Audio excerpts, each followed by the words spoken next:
So yeah, let's read about the Starbeast. Now, look, for me, this is catnip, man. I am excited, right? I mean, again, but look, this is so the new era of Doctor Who. Look, it's Meet the Beat, and he looks fantastic, and he's with the chick with the dick. I mean, it depends how much you can deal with it. So, like, I just want to say how much I dislike Miriam Margulis. That again, I personally received anti-Semitic abuse from Pat Mills, and I'm still more happy to read his stuff and be more forgiving to him.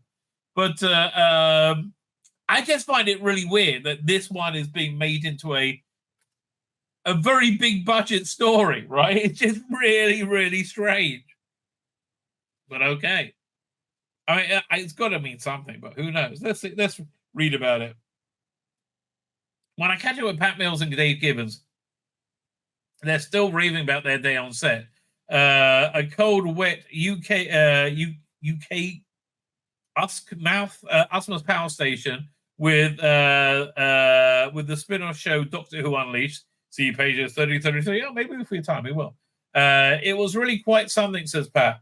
A bit overwhelming, actually. So I wonder what Beep actually looked like on set, because we saw Beep on in location filming, right? And it looked like a guy in a suit, right? Essentially, looked like a guy in a suit. Oh, Connor Medlin is here. How you doing, Connor Medlin? Thank you for joining us. So I think Beat the Meat will sell better than their own on its own than Paired with Rose, probably. That's a very fair guess, I would say.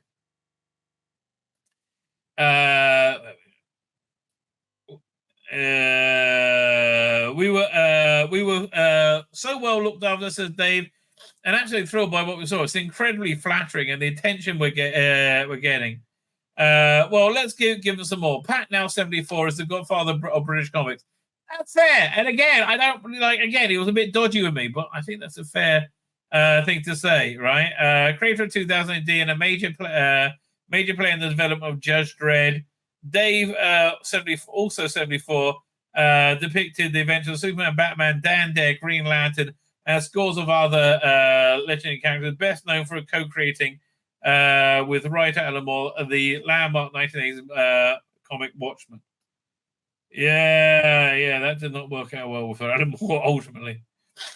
And together responsible for one of the most fondly remembered Doctor Who scripts ever, the 1980s Doctor Who and the Starbeast. Now, it's a very good one. Don't get me wrong. I mean, it's such a fun story. And, you can see how powerful the character of Beatman is, because it's endured, right? It's just stayed. It's like Frobisher, right? It's endured. It stayed around and around and around, and people are always happy to see it in some form. And like the Big Finish has had it twice. One in the ratings war, and another one that was an adaptation of the Starbeast, which I thought was pretty darn good. I mean, it's a simple idea, but done very well. That it's a big, cute alien that turns out to be the bad guy, essentially, right? But and the comedic quality of it is really worth it. And plus, I found the design of the Wraith Warriors to be much more exciting than Beat the Meat, because I think the Wraith Warriors are much closer to the Beat than the Wraith Warriors were closer. So we were called Doctor Who Weekly back then, and Rusty Davis was an avid reader from issue 1. He was 16, almost 17, when Doctor Who and the Starbeast hit the newsstands. 42 years later, he's become Doctor Who showrunner for the second time. And he knew that the first episode back had to be a TV adaptation of Pat and Dave's beloved strip. Really? That's like, I haven't heard him say that before. I wonder where the idea came from. Are we going to find out? I don't know. Again, for me, this sounds kind of exciting, right? It genuinely does. It sounds like something I'm looking forward to seeing. Apart from the chick with bloody dick, which. And Rusty Davis has been talking about like how he feels the gay world is under attack. It's really not. The gay world has been attacking the rest of the world, right? and rest of the world started to push back when it got too much. Fine. The beef exclaims Russell. I love that story. I love it. Oh, I love it. I love it. It's 2023 now, and Donna is married. She's got a kid, so it should be a real family adventure. Yeah. And that's what Doctor and the Star Beast is. Two kids find a monster in a shed, and it's the most hilarious monster ever, a furball. I'm putting Donna in with this is really good idea as well. I don't know. I just don't think this sounds good. A furball. Also, the story of Doctor meeting Donna again. Doctor integrating himself with an Earth family and getting caught up in adventure. It's the best story in the world. Sometimes I think there's no better story. Oh, Russell, I mean, you do talk yourself up. I mean, no one can ever accuse you of that. I had no clue that Russell was adapting it, says David Tennant gleefully. So when I first got the script, another happy chuckle. He then composed himself. An email pinged through. It was the first special script. And also front say based on the Star Beast comic strip written by Pat Mills and John Wagner, drawn by Dave Givers. I couldn't believe it. I was actually we all were. Right? Like, yeah, this is a good thing about having fans make it. Right? I think. I was absolutely gobsmacked. Then for it to be really quite lore adaptation in many ways, it was glorious. Oh man, I am excited about this. Too many space comics. Rot your brain, you know. So schoolgirl Sharon warns her best mate Fudge in the strip's opening installment moments before discovering a green trail of alien slime leading to the garden shed. Did David really risk brain rot and read Star Beast as a kid? Oh God, yes. I'm not one for making any of this up. I remember that early run of Doctor Who Weekly strips. And what's the first time I read it? Because I started reading Doctor Who Weekly with the tail end of Peter Davison, right? It was a strip written by, drawn by, I should say, Steve Dillon, the moderator, introducing Frobisher, essentially, right? But I mean, it's just something that's ingrained into your psyche, right? Doctor and the Star Beast. Too many some weekly strips. Let's have a look. Very clearly, it was evocative in terms of nostalgic memories. The Iron Legion, City of the Damned, the Star Beast in particular. The comic strips were better than Teletype. They still were. And the sequel to the Iron Legion they did in Last Vault magazine was freaking awesome. Right? How much is let's have a look at Big Finish. Because that adaptation they did is really good. We should look at that. Let's sell. Was it the comic strip adaptations? There you go. Oh, you can get the first part for free, or you used to be able to. It's a special release. There you go. Man, $36. That's too much money. Why? Big Finish. Really? This should be $20, right? And I think that's do they have a video? Yeah, the trailer for this was excellent, as I recall. I've downloaded the trailer. Doink. Fine with that download. Let's get back to the story. And what video? I'm going to find YouTube downloader. YouTube downloader online. There we go. Doink. I mean, for me, it kind of works as well because it's got that magical Tom Baker vibe to it. So it really is bonkers. It's really great, right? In fact, Pat and his writing partner John Wagner submitted several story ideas for the Doctor Who production office in the early 70s. One was the Song of the Space World, which was commissioned, but after a lengthy development process, it was subsequently dropped. So that would have been around the Eric Sayward, Chris Bidermead script editor era, and I realized it's about season 20. Because I'm how many stories in? Arc of Infinity, Mordred Undead, and Terminus, right? So is there another one? Arc of Infinity, Mordred Undead. I'm missing one. Arc of Infinity, Snake Dance, Mordred Undead, Terminus, right? And now I got King's Demons and Enlightenment to go to. But other than Arc of Infinity, which is CAC, right? So you got Snake Dance, Mordred Undead, and Terminus. Those, and probably Enlightenment as well, right? Because I started on that last night. These are really strong, interesting sci-fi ideas, but what they lack is that like action adventure element to it, which the comic strips had. They had this nice bit of whimsy to it, which you really missed, right? And, in that era, it was a reaction against the Douglas Adams of it, I think. Douglas Adamsness. Where they projected pictures who had been invited to draw the lead strip in 1975, hottest new comic, Doctor Who Weekly, suggested Pat and John as writers as the pair went on to script for eight-part strip based on the unmade stories.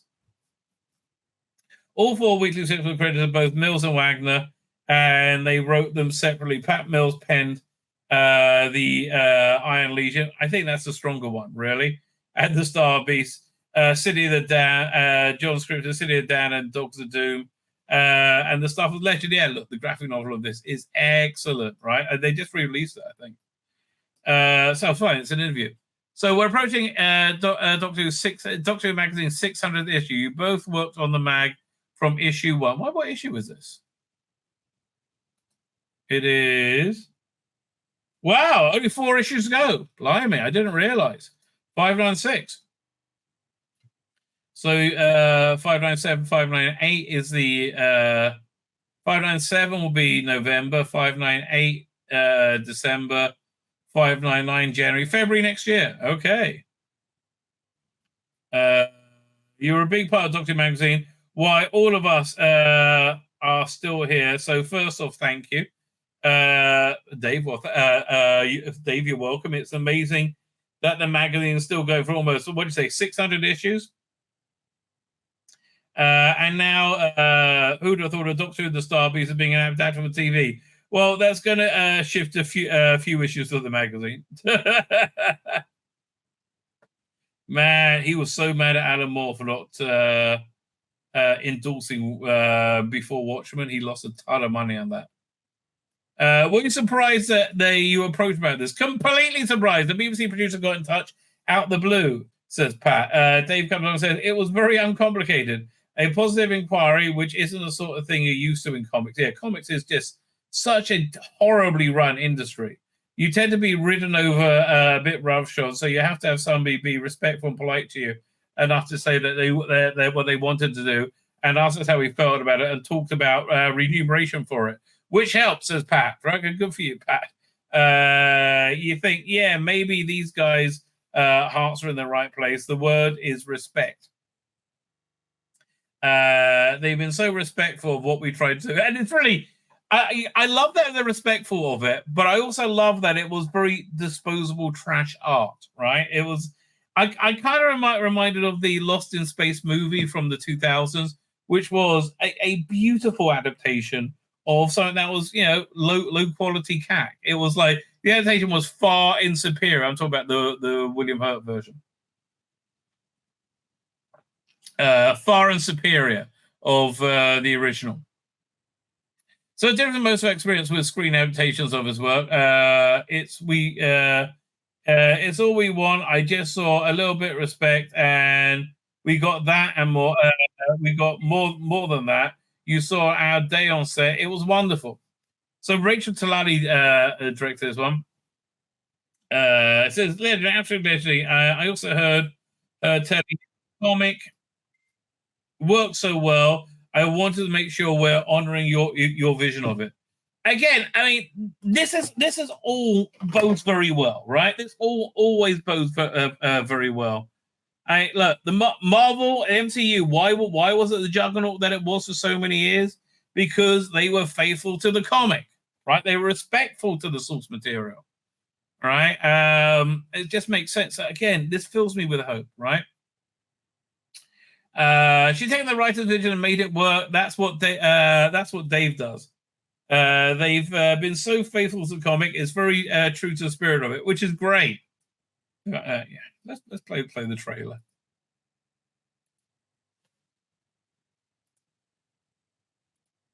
There we go. I've been all out of jelly babies since I took off from Zaga 6. I don't suppose you'd give me change for a Zagan pound by any chance. It's a little on the slimy side, but absolutely inflation-proof, I promise you. They're coming. This is the Iron Legion again, which I think is a better and way more expensive one to adapt. Like way more expensive. Conrad says, hold on, when did Donna leave? 2008? So we're assuming that she left the TARDIS in that year. She got married in 2009. Her kid couldn't be more than 14 in 2023. You know what? It's like 24, right? Remember the show 24? I mean, the show 24 effectively, because it took a few years off in between seasons, right, for the first 5 to 10 years of it, whatever it is, was like about 20 years in the future by the time it finished. It's not worth, wrapping your head around it.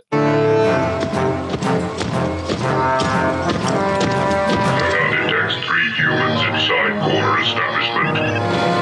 Can we get rid of this hateful human form?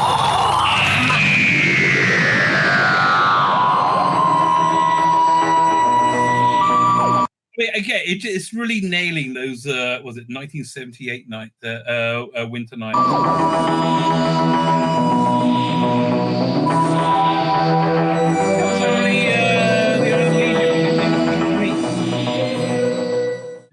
Anyway,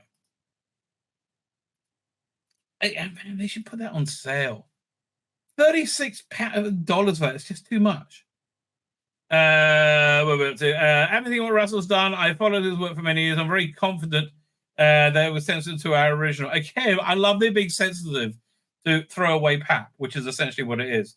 The Iron Legion has, in the past, at least, overshadowed the story. But I think Starbeast has equally stood the test of time. That's true. It tugs on your heartstrings. There's something about the whole MEEP thing. I've heard it's 55 minutes, but I'm guessing the bit where the Doctor is a human bomb is not in the TV version. But that's okay. But I'll miss the 5A bus, which the Doctor uses as escape from the Wraith Warriors. Maybe he does use a 5A bus. Who knows? The bus is not. It's not a bus anymore. Okay, interesting. What is it? To me, you don't have to tell them, son. What about Sharon and Fudge? Are they in it? Fudge is, but Sharon's role was taken by the Noble family, particularly Donna's daughter, Rose, played by Yasmin Finney. Oh, that's wonderful. We saw Yasmin on set, didn't we? She's amazing. She's so amazing, she has a dick. I mean, it doesn't get much more fucking amazing than that. There's a warmth about all this. I remember with the original 2005 series with Rose Tyler's family, this dad, who I recall, was a bit of a loser, a mum, a kind of tough kind of EastEndery, but something else. So it was all written so well. Again, Russell Lee Davies, he's a strong writer. Like, he's one of the best writers in working in the industry. I'm assuming there's a similar emotional dynamic in this. For me, it's emotion that Russell brings. The extraordinary things that happens to ordinary people, that's sticking together, trying to do the right thing. That's the domestic and the fantastic. So it just felt right. So what's this? No, I like, again, look at this adaptation of the Wraith Warrior. It's so good, right? It is so good. In October 79, David Tennant bought Doctor Who magazine's very first issue, the one with the 3 transfers. I got that one too. He knows it. Well, I don't anymore. it was a seminal moment. I remember thinking, well, this is about been wanting my entire life, he says. He was 8 years old. It blew my mind that there had been Doctor Who comics before, but I remember the TV comic back in the day, but they've always felt a bit scrappy and shoddy. Yeah, look, this was much higher quality. No offense to those who are working on it, but I'm sure worked very hard. But suddenly, Doctor Who Weekly, well, the Marvel strip, it was a quality like on a different level. It looked great. It was the first time the Doctor Who comic felt to someone who loved the show. They got the measure of the source material. It represented the TV, and it came from that it came from. Okay. The Doctor was recognizable. Oh, yeah, Pat Mills. Not Pat Mills. Dave Gibbons Drew uses moustache and not moustache, scarf. Uses scarf and it should show movement, so it looked like a cape, right? As an 8-year-old me believed to be taken. The TV comic strips always felt a bit like they were made by people who had no idea what the show was. Yeah, not as bad as the annuals. The annuals were always shocking, right? Like how those things got made is beyond me. Like they were done by a committee. The Doctor Who Weekly comics just felt right. And then when they got into Colin Baker stuff, it was perfect. As a kid, I loved them. They were stories that you could imagine being on TV with a much bigger budget. If the TV show had a multi-million-pound budget, which it does now. Pat's an amazing writer, and Dave's a great artist, isn't he? I guess this is David Tennant talking about it. Dave's a great artist. What was nice was him being enthusiastic to see the designs being shamelessly ripped off 40 years on. The MEEP is a beautiful design, as are the Wraith Warriors. Again, I think Wraith Warriors are somewhat better. So of course we didn't change them barely at all. I believe there was a bit of a journey in design in the particular Wraith Warriors, where the art went kind of far from the source material and ended up coming back to it again, because it's pretty much perfect, mate. Dave drew everything beautifully, and Pat and John's stories carried you along. That is true. That is true. Fine. Which is what your Starby strip did. What they did? Domestic and Fantastic. Yeah, fine. And it really was. It's kind of like a proto version of modern Doctor Who. We had this idea that some vast intergalactic event was boiling down to a shed in a backyard in a 2 up, 2 down British house. I think to come back to a very recognizable England, pretty down at hill, working class England. It was a location we hadn't really seen before. Right now, you get that all the time. Although was that introduced before Survival? Was there any like working class Doctor Who before Survival? I don't know. I really got to think about that. And to put it hadn't really featured before, and to put in the middle of that something really fearsome intergalactic terrors. Again, now we call that the definition of Doctor Who, like the mundane with the fantastic. The tone on TV show at the time was not just Sentinel as well, but some of them were, how can I put it, not easy to absorb. Yeah, it was kind of like very cold sci-fi. Right, again, that's more Chris Binnermead, I would say. But yeah, I just think Eric Saywood really didn't have an idea what he was doing with Doctor Who. Right? Yeah.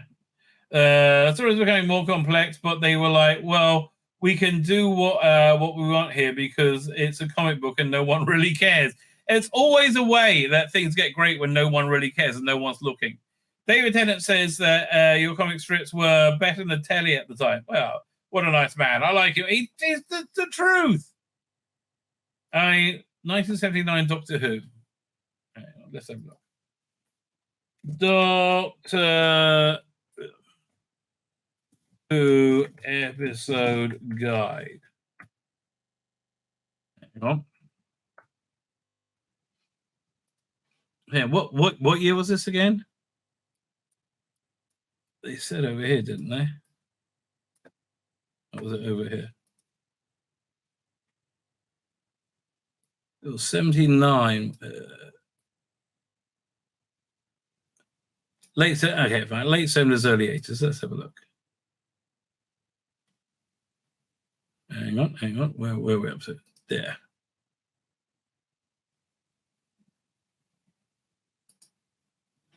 So yeah, so while they're doing like Key to Time, you know what it is? It's Star Wars happened and Doctor Who couldn't really advance past it, right? And so you had like Doctor Who felt very self-conscious around it, like Nightmare of Eden, Halls of Nyman, Leisure Hive. Yeah, I would say the comic strips at the time were more accurately Doctor Who. Interesting, right? Where are we up to?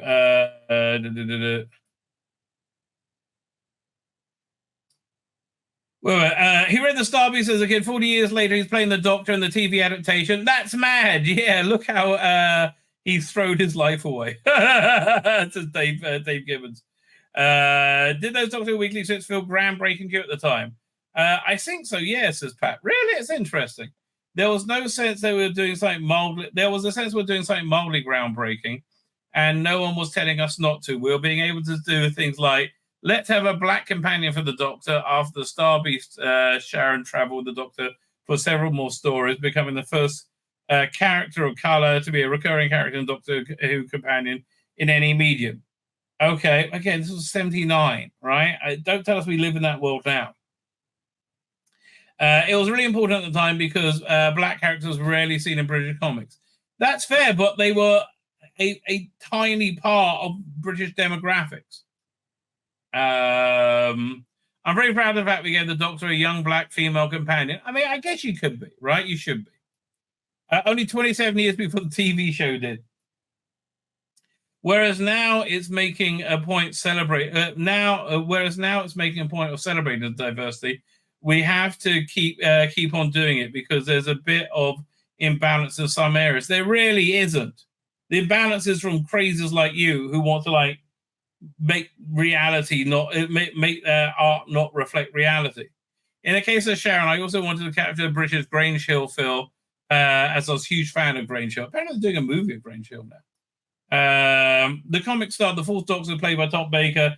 From what you saw and said, how do you think David's Doctor is going to measure up? So this isn't the first time David Tennant has taken over a story from another Doctor. Hopefully successfully. Last time was Family of Blood and Human Nature, which was a Seventh Doctor novel written by Paul Cornell. And those were just excellent stories. I mean, they really were. That was a great adaptation.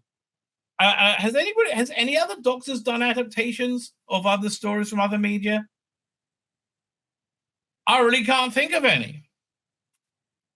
Let me think.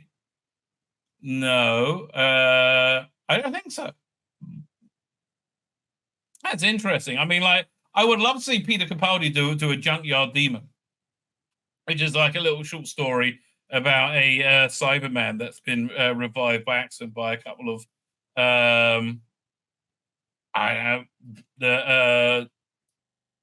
what's the word I'm looking at? Not Dog and Bone.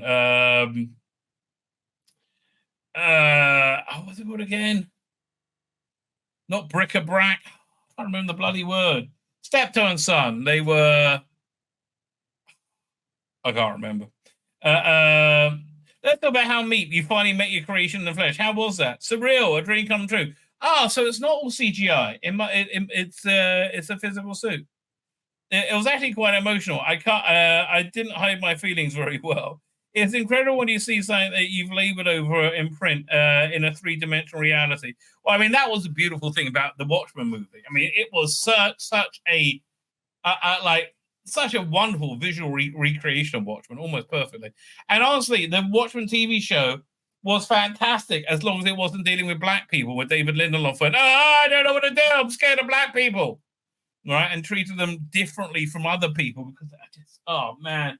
Look, going back to Danny John Jules earlier, yeah, look, I'm sure the entertainment industry is very racist, right? It's like, that's not normal people, right? Normal people aren't like that, mate, right? They're just not like that. Oh, getting a message in. What's the message?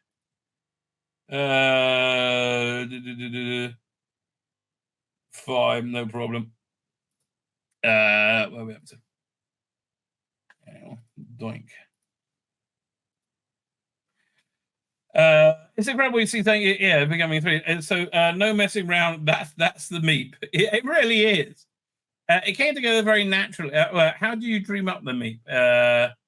Came together very naturally. We described it, and we both knew it was supposed to be a big furry cuddly furball, but I'm wondering if it's based on anything. Pat says, well, it was partially based on guinea pigs because I had this guinea pig as I was a kid, and the noise it made was meep, meep, meep, the sound of meep. So when I got home from school, the guinea pig would hear my footsteps and start going meep, meep, meep. Of course, guinea pigs have a certain viciousness to them. I remember that getting violins out when my guinea pig died. Oh, Pat, don't put yourself through it, mate. So my mum got me another one, and the neighbour's kid picked it up and dropped it, and that one died as well. Oh, how sad. After that, we decided no more guinea pigs. Show me a photo on his phone. That's my cat, Millie, Princess Millie. Well, Millie's a good name, baby.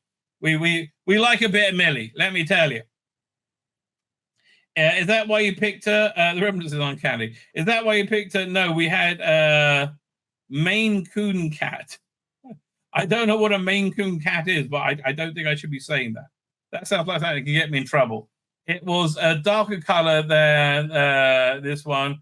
But she's weird. Like she gets pink ears when the light shines through them. The meat gets the meat on set have me think of Millie to see the sunlight coming through meat's pink ears. Well, it was astounding. Look, they put a lot of money into making this thing. And Meat Spaceship, it was glorious. It was a great design. Yeah, but I'm only used to seeing it on the opening page, showing Meat's ship spiding through sky. Yeah, kind of side on. But when you saw it from every different angle, and the steelwork set was vast and real, I was in awe. It was a good cardio workout climbing up all those stairs. To God, I don't think I could have managed that. It seemed to me that there were a major movie, the scale of production, I was gobsmacked from the quantum leap forward from the comic. But like the comic, I think it's being made for fans by fans. I think that's fair. But there's an ad for the re-release of it here somewhere, I think, in this issue. And if not, why not? Where is it? Where is it? Where'd it go? Where'd it go? I saw it here somewhere. No. Like I'm scanning for the ads. No, 1 second. We'll do Doctor Who graphic novel Marvel.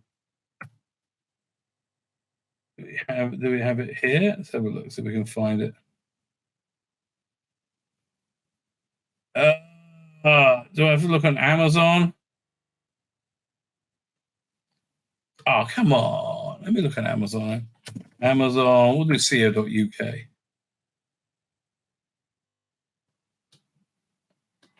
Let's see if I can find it. Let's see, do Doctor Who Star Beast. Doctor Who Star Beast. Will that come up? Where is it? Where is it? Not Neast, Beast. How about Doctor Who Pat Mills? There you go. There we go. So is this out yet? It's being released on November 2nd. It's $30. Oh, you know where we'll have something about this? Down the tubes.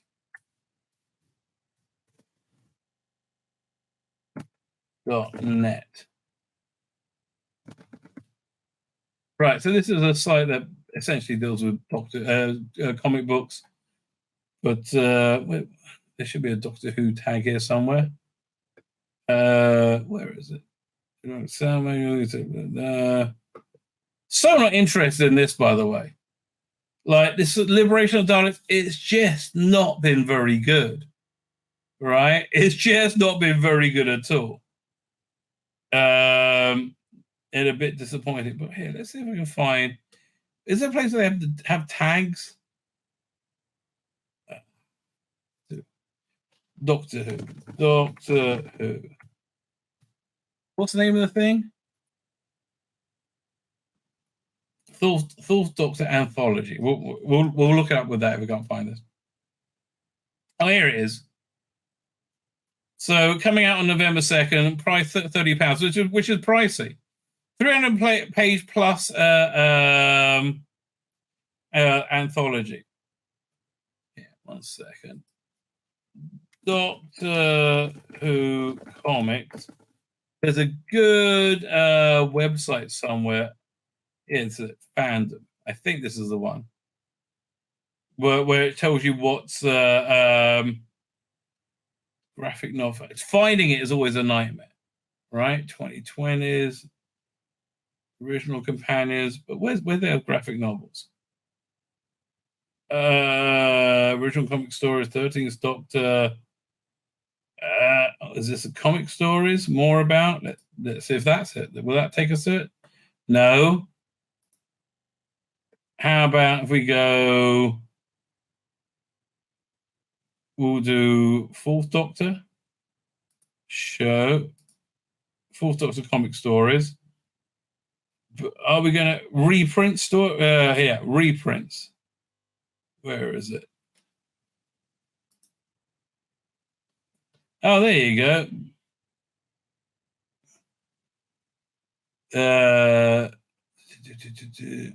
What are they? TV comic? No. Doctor Who annuals. Is there a? Does it tell you where it's? Doctor Who magazine, yearbooks. Oh, this is just annoying. Is there a search we can do here? Because I want to find out what stories are in the do I actually have it bookmarked? That would be insanely helpful. And the answer is no. I bookmarks, haven't used those for years. Doctor Who Weekly, Titan Comics. No, Leela. Doctor Who Weekly. Let's see if that takes us to it. Panini, footnotes, special publication, inserts by year. Hang on. Fine. So if I go to 416, for example, it should tell me what the comic strip is in there. And it doesn't. I mean, like, what? Where is the search? Doctor Who graphic novel. Even though I spelled that wrong. Rose the 13th Doctor. No, nobody wants to see this. The Voyager. What's this one? Boy, TV series behind the 2007 graphic novel. Okay, we're getting close. So this should send me to a link to the series at least, right? Tides of Time, World Shapers. Come on. I was also in the new visual within the complete history. That was one of the that was a reprint of the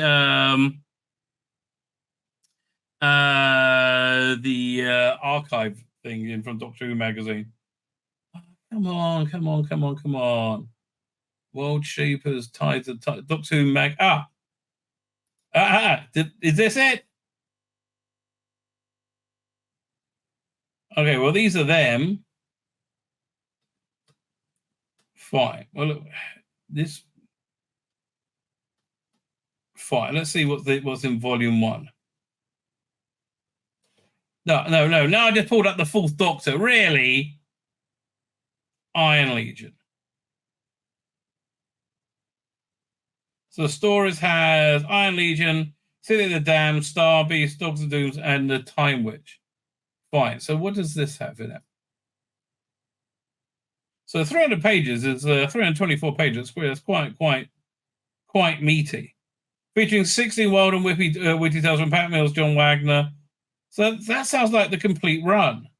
For £30, that sounds pretty darn good. Does this tell me more what's in it?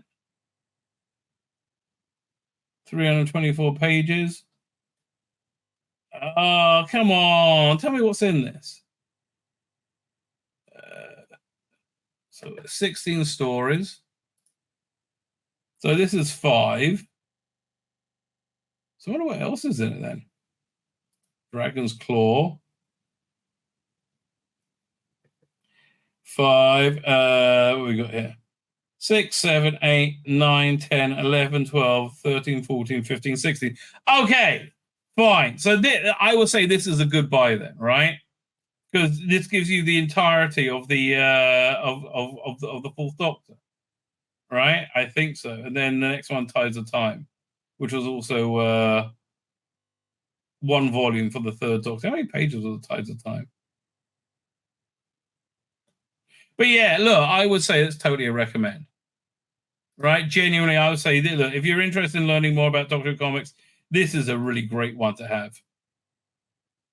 Yeah. I hope they keep doing these. But again, $29.13 is in dollars. That's quite pricey. But I was again, if you don't have them, it will be a good time to get them, right? Because you never know when reprints surface. Like I really should have bought the Doctor Who, not the 2000 AD. I bought the Mega Collection, the Judge Dredd one, but not the 2000 AD one, which was a bit of a mistake because it had a lot of stuff in it that I would have really liked. My name's Tzvi Lebetkin, the Rabbi from another planet. Please like, share, and subscribe, and ring that little bell. Ring the little bell so you're notified when new videos drop.